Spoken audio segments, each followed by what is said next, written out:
εφορτώνω το τριαξονικό με λεμόνι από κάτω από την Καλαμάτα για πάνω για Βουλγαρία, για Θεσσαλονίκη, και έχω στήσει την Ταλίκα σε μια νουκαριόλη την αυγή κάτω στην Κυπαρισία να μου φορτώσει πορτοκάλι για πάνω.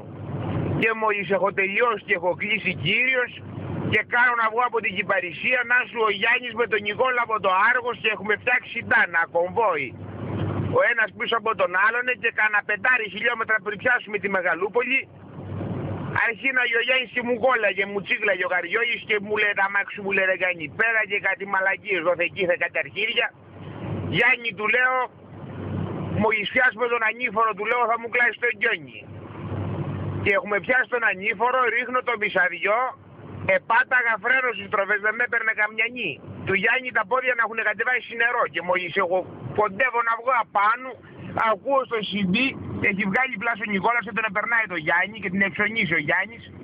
Νικόλα του λέει, μόλις βγεις απάνω του λέει θα με περιμένεις, του λέει γιατί σε θέλω.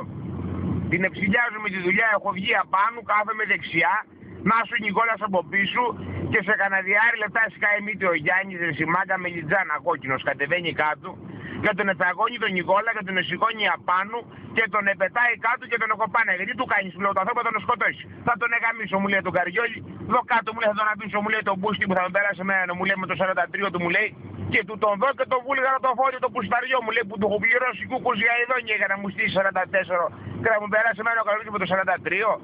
Να έχει γίνει και απάνω Βοσνία Ζεγοβίνη. Να γάμισε τα σου λέω να πρίξει το σκυλί.